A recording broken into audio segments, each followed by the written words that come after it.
Hello दोस्तों, स्वागत है आप सभी का आपके अपने यूट्यूब चैनल लॉजिकल ट्रिक पर। दोस्तों, आज मैं आप लोगों को निर्देशांक ज्यामिति में त्रिभुज का क्षेत्रफल निकालने का ऐसा धमाकेदार ट्रिक बताऊंगा जिससे आप लोग ऐसे सवालों को मात्र कुछ ही सेकंडों में सॉल्व कीजिएगा। और आज के बाद इस सवाल को बनाने के लिए आप लोग जिस फार्मूला का प्रयोग करते थे उस फार्मूला का बिल्कुल भी नहीं प्रयोग कीजिएगा और ऐसे सवालों को सेकेंडों में बनाइएगा। तो आइए दोस्तों, देखते हैं वो धमाकेदार ट्रिक क्या है। चलिए हम लोग बढ़ते हैं सीधा आज के सवाल की ओर। दोस्तों, आज का पहला सवाल कहता है उस त्रिभुज का क्षेत्रफल ज्ञात कीजिए जिसके निर्देशांक ये 1,2 b -2,3 तथा c -3, -4 हो। यानी दोस्तों यहाँ पर हम लोगों को त्रिभुज का क्षेत्रफल निकालने के लिए बोला गया है जिसमें कि उसके निर्देशांक दे दिया है, ये इसका निर्देशांक है। तो आइए दोस्तों हम लोग इस सवाल को बनाते हैं। सबसे पहले हम लिखते हैं उस फार्मूला को जिस फार्मूला से आप लोग इस सवाल को बनाते थे, लेकिन इस सवाल को बनाने के लिए हम लोग आज के बाद उस फार्मूला का एक जरा भी कहीं प्रयोग नहीं करेंगे। तो पहले का फार्मूला क्या था? 1/2 into x1 into y2 minus y3 plus x2 into y3 minus y1 plus x3 into y1 minus y2। दोस्तों, पहले हम लोग इसी फार्मूला का प्रयोग करके इस त्रिभुज का क्षेत्रफल निकालते थे, लेकिन दोस्तों आज के बाद हम लोग इस फार्मूला का ज़रा सा भी कहीं भी प्रयोग नहीं करेंगे। आज के बाद हम लोग इस सवाल को एक धमाकेदार ट्रिक से बनाएंगे। तो इस फार्मूला का काम आज से हम लोग बिल्कुल नहीं करेंगे, ये फार्मूला बेकार हो गया। तो चलिए मैं आप लोगों को आज वो धमाकेदार ट्रिक सिखाता हूँ।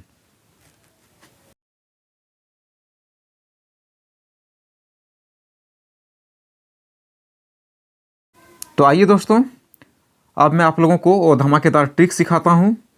तो यहाँ सबसे पहले क्या दिया है? निर्देशांक। तो त्रिभुज का निर्देशांक क्या क्या दिया है? तो ये में दे दिया है 1,2, बी में दे दिया है -2,3, सी में क्या दे दिया है? -3, -4। दोस्तों, ये है त्रिभुज के तीनों निर्देशांक। अब इस प्रत्येक निर्देशांक में एक x और एक y होता है। ये हो गया इसका x1, उसी प्रकार ये हो गया इसका y1, फिर जस्ट इसी प्रकार ये हो गया इसका x2, ये हो गया इसका y2, फिर उसी प्रकार ये हो गया इसका x3, ये हो गया इसका y3। दोस्तों, अब तीनों निर्देशांकों में से किसी भी एक निर्देशांक को 0 करना है। तो यहाँ पर 3 निर्देशांक दे दिया है। अब निर्देशांक को 0 कैसे करेंगे? तो देखिए यहाँ तीनों निर्देशांक जो है वो प्लस और माइनस दोनों में है। तो दोस्तों, जो निर्देशांक प्लस में है उसको उतने ही अंकों से माइनस कर देंगे तो वो 0 हो जाएगा। जैसे कि देखिए यहाँ पर ये +1 है और ये +2 है। तो यहाँ यदि हम लोग -1 और -2 यदि इसमें जोड़ देंगे तो ये 0 हो जाएगा। फिर उसी प्रकार यहाँ ये -2 और +3 है, तो हम लोग यहाँ +2 और -3 यदि जोड़ देंगे तो ये भी निर्देशांक 0 हो जाएगा। फिर उसी प्रकार यहाँ -3 और -4 है, यदि हम लोग इसमें +3 और +4 को जोड़ देंगे तो ये भी निर्देशांक हम लोगों का 0 हो जाएगा। लेकिन हम लोगों को सिर्फ एक निर्देशांक को 0 करना है। तो चलिए ये निर्देशांक को हम मिटा देते हैं, इसको भी हम मिटा देते हैं, इसको रहने दीजिए। यानी हम लोगों को सिर्फ एक ही निर्देशांक को 0 करना है। तो ये -3 और -4 था, इसको 0 करने के लिए हम लोगों को +3 और +4 को जोड़ना पड़ेगा, क्योंकि यहाँ पर देखिए -3 + 3 बराबर 0 होता है। फिर उसी प्रकार -4 + 4 बराबर 0 होता है।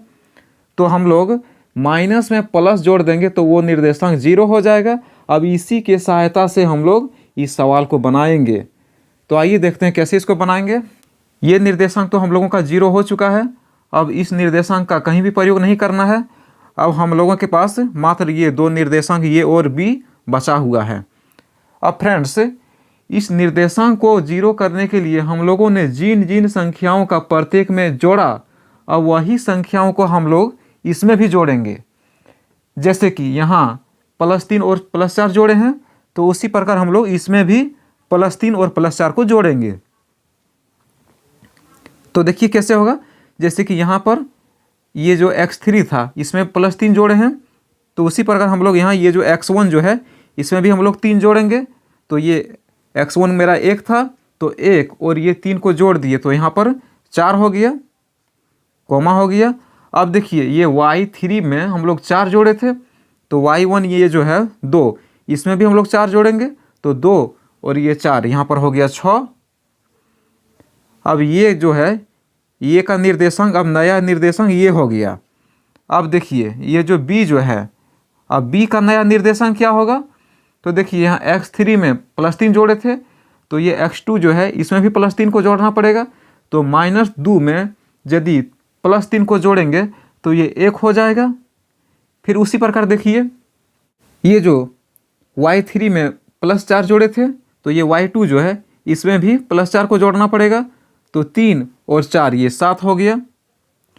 दोस्तों अब हम लोगों का नया निर्देशांक हो गया, ये निर्देशांक है ये और बी निर्देशांक है ये। अब इसी के सहायता से हम लोग इस सवाल को एकदम सेकेंडों में बनाएंगे।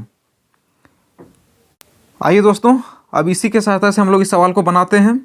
तो ये जो 4 और ये जो 7 है ये हम लोगों का है बाहर वाला अंक, और ये जो 6 है और ये 1 ये है भीतर वाला अंक। तो बाहर वाले अंकों को एक साथ गुना कीजिए, तो बाहर वाला अंक क्या हो गया 4 और 7। जस्ट उसी प्रकार 6 और ये 1 ये हो गया भीतर वाला अंक। तो बाहर वाले अंकों को एक साथ गुना कीजिए और भीतर वाले अंकों को एक साथ गुना कीजिए। तो ये 4 और 7, तो 4 को 7 से गुना करेंगे तो कितना हो जाएगा 4 गुना 7। फिर उसी प्रकार देखिए ये 6 और 1 को, ये जो भीतर वाला अंक है इसको एक साथ गुना कीजिए, तो 6 को एक साथ गुना कीजिए और यहाँ पर माइनस का चिन्ह रहने दीजिए, 6 गुना 1। अब दोस्तों चूंकि हम लोगों का मात्र 2 निर्देशांक बचा है, एक निर्देशांक को तो 0 कर दिए, अब हम लोगों का 2 निर्देशांक पर काम हो रहा है, इसलिए यहाँ बट्टा में 2 लिख दीजिए। अब इसको सॉल्व कर दीजिए, आंसर आ जाएगा। जैसे कि मैं यहाँ लिखता हूँ, ये हो गया 7 चौक 28, माइनस है तो यहाँ पर माइनस का चिन्ह दे दिए। और 6 को 1 से गुना किए तो हो गया 6, और ये बट्टा में 2 है तो 2 यहाँ पर लिख दिए। अब 28 में 6 गया तो हो गया यहाँ पर 22, अब 22 को 2 से भाग कर दिए तो हो गया 11। दोस्तों यही हो गया इस सवाल का सही जवाब। दोस्तों आप लोग जो इस सवाल को बनाने के लिए पहले फार्मूला का प्रयोग करते थे, उस फार्मूला के सहायता से भी आप लोग इस सवाल को बना के देख सकते हैं, उसमें भी आंसर इतने ही आएगा। तो यही है दोस्तों वो धमाकेदार ट्रिक जिसके सहायता से अब आप लोग इस सवाल को सेकेंडों में सॉल्व कीजिएगा। हम तो समझाने के लिए इतना लिखे, लेकिन आप लोगों को तो एग्जाम में उतना लिखने का कोई ज़रूरत नहीं है। आप लोग सीधा इसको प्लस और माइनस करके, बाकी बचे निर्देशांकों में भी प्लस और माइनस करके सीधा उसको गुना करके घटा के 2 से भाग दे देना है, आप लोग का आंसर तुरंत आ जाएगा। चलिए इसी का हम लोग एक और सवाल देख लेते हैं। ज़रा सा भी यदि कहीं आप लोगों को डाउट होगा तो उस डाउट को मैं अगले सवाल में क्लियर कर दूंगा। चलिए बढ़ते हैं अगले सवाल की ओर। आइए दोस्तों देखते हैं अगला सवाल। दोस्तों अगला सवाल का आता है, उस त्रिभुज का क्षेत्रफल ज्ञात कीजिए जिसके निर्देशांक ए में दे दिया है 4 और 4, बी में दिया है 3 और -2 और सी में दे दिया है -3 और 16। तो दोस्तों इस सवाल को भी हम लोग उसी प्रकार बनाएंगे। तो यहाँ सबसे पहले निर्देशांक लिखते हैं। निर्देशांक क्या क्या दिया है 4 और 4, फिर अगला दिया है 3 और -2, फिर अगला निर्देशांक है -3 और 16। तो उसी प्रकार हम लोगों को तीनों निर्देशांकों में से किसी भी एक निर्देशांक को 0 करना है। तो चलिए उस निर्देशांक को 0 करते हैं। जैसे कि यहाँ प्लस में दोनों 4 है, तो यहाँ यदि हम लोग -4 यदि जोड़ देंगे तो ये निर्देशांक 0 हो जाएगा। तो यहाँ पर मैंने -4 कर दिया, यहाँ पर भी -4 कर दिया। अब दोस्तों इस निर्देशांक को 0 करने के लिए मैंने जिस अंक का प्रयोग किया जस्ट वही अंक का प्रयोग हम लोग इस निर्देशांकों में भी कर देंगे। तो जैसे कि इस निर्देशांक में -4 किए तो यहाँ भी -4 को जोड़ना पड़ेगा, तो -4 को यहाँ भी जोड़ देंगे। और इसमें भी -4 को जोड़े हैं तो इसमें भी -4 को जोड़ना पड़ेगा। अब देख लीजिए वही काम इसमें भी करना पड़ेगा, तो यहाँ भी -4 को जोड़ना पड़ेगा, यहाँ भी -4 को जोड़ना पड़ेगा।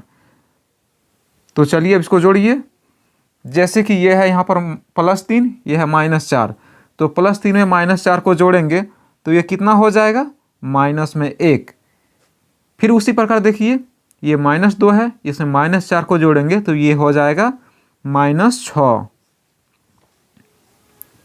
तो दोस्तों अब हम लोगों का नया निर्देशांक एक ठो बन गया -1 और -6।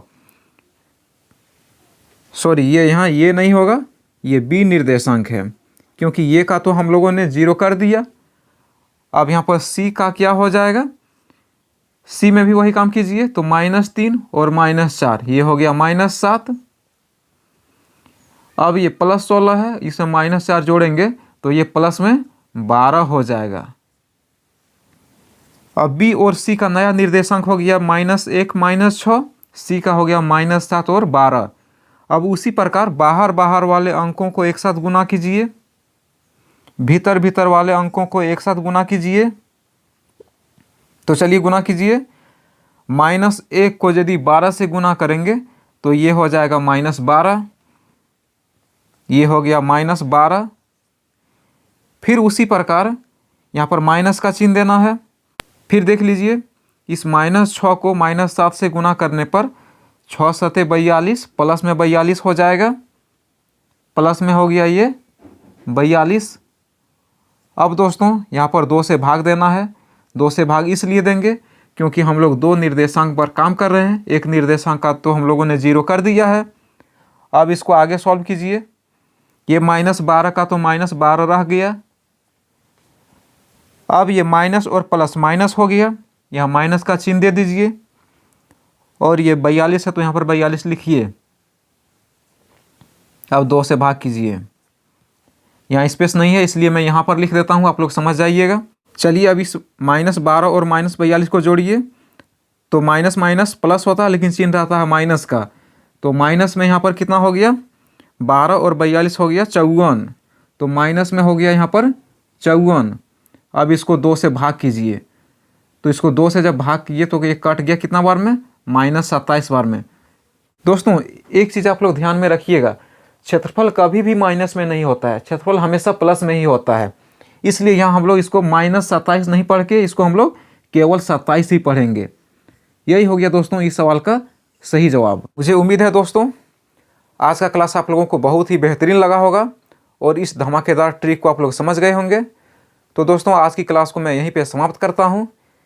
यदि यह क्लास आप लोगों को बहुत ही बेहतरीन लगा तो प्लीज़ वीडियो को लाइक करें, अपने दोस्तों में शेयर करें, और जिन दोस्तों ने अभी तक हमारे चैनल को सब्सक्राइब नहीं किया है वो हमारे चैनल को सब्सक्राइब करें। फिर मिलते हैं इसी तरह के एक शानदार वीडियो में, तब तक के लिए धन्यवाद।